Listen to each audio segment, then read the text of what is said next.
আসসালামু আলাইকুম ভিউয়ার্স, শুভ দুপুর সবাইকে। কেমন আছেন সবাই? তো আমরা আছি গরমে কোনো রকমে। যা গরম থাকলেও রান্না বান্না করতে হয়, তো সেই জন্য আমরা আজকে আমরা রান্না করছি দুপুরের মেনুতে। আজকে আমাদের আছে হচ্ছে মিষ্টি কুমড়ার খিচুড়ি, মিষ্টি কুমড়া দিয়ে খিচুড়ি রান্না করবো, চিকেন ভুনা করবো, আর হচ্ছে চাল কুমড়া ভাজি করবো। তো আমি প্রথমে চুলাতে প্যান বসিয়ে সব কিছু রেডি করে নিয়েছিলাম ভিউয়ার্স।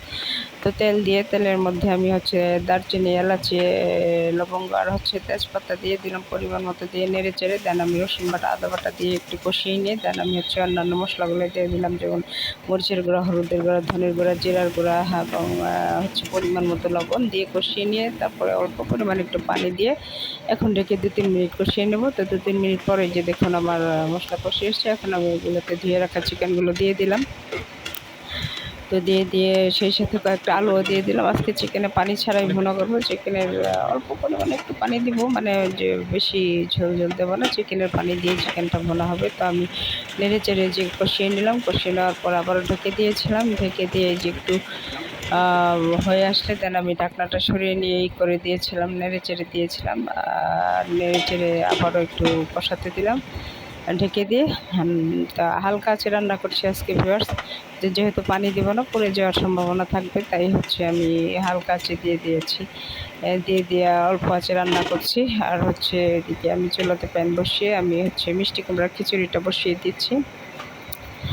তো আমি দিয়ে দিলাম হচ্ছে চুলাতে প্যান বসিয়ে, প্যানে দারচিনি, এলাচি, তেজপাতা দিয়ে আমি নেড়ে চেড়ে তারপরে দিয়ে দিলাম হচ্ছে আদা বাটা, রসুন বাটা। আর এদিকে দেখুন এই যে আমার চিকেনটা ভুনা হয়ে আসছে। এখন আমি একটু বাগার দিয়ে দিব ভিউয়ার্স।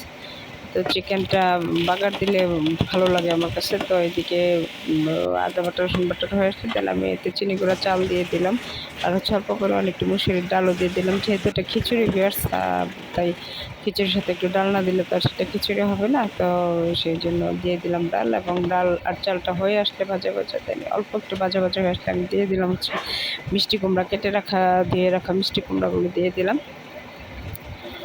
দিয়ে দেন আমি একটু নেড়ে চেড়ে মিশিয়ে নিচ্ছি। অল্প একটু হলুদের গুঁড়ো, খুবই সামান্য দিব ভিউয়ার্স, যেন খুব একটা কালারফুল না হয়। আর এদিকে দেখুন আমার চিকেন বোনাটা হয়ে আসছে, হ্যাঁ হয়ে গেছে। তো এখন আমি এটাকে হচ্ছে বাগার দিয়ে দেবো। তো এদিকে আমার পোলাওটা হতে হতে আমি দেখে নিচ্ছি যে চিকেনটা কেমন হয়েছে।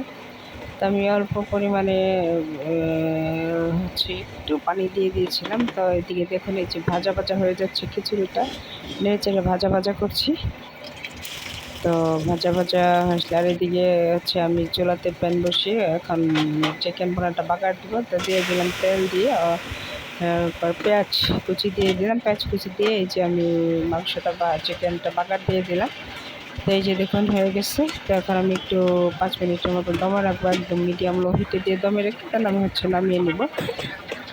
এই যে দেখুন ফাইনালি লোক আমার এই চিকেন ভুনাটা খুব সুন্দর হয়েছে, দেখতে যেরকম ইয়ামি লাগছে, খেতে দারুণ টেস্টি হয়েছিল ভিউয়ার্স। তো এই আর কি। তো আর এখন ওইদিকে হচ্ছে পাশের চুলাতে আমার খিচুড়িটাও দেখুন মোটামুটিভাবে পানি দিয়ে দিয়েছিলাম, হয়ে আসছে। এখন ঢাকনাটা সরিয়ে একটু নেড়ে চেড়ে দিলাম, নেড়ে চেড়ে এখন দমে দিয়ে দেবো 2-3টা কাঁচামরিচ দিয়ে। তো দিয়ে দিলাম কাঁচামরিচ দিয়ে এখন আমি ঢেকে দিয়ে দেন আমি হচ্ছে দমে দিয়ে দিব। দমে দিয়ে দিলে আমার খিচুড়িটা হয়ে আসলে দেন আমি হচ্ছে নামিয়ে। মিষ্টি কুমড়া দিয়ে খিচুড়ি খুবই টেস্টি হয় ভিউয়ার্স, খেয়ে দেখবেন খুবই টেস্টি হয়, অন্তত আমার কাছে তো টেস্টি মনে হয়, জানি না কার কাছে কেমন লাগবে। তো এই যে দেখুন ফাইনাল লুক হয়ে এসছে আমার মিষ্টি কুমড়া। তার আমি একটু পেঁয়াজ বেরেস্তা করে নেবো ভিউয়ার্স, পরে আমি পেঁয়াজ বেরেস্তাটা দিয়ে দেবো।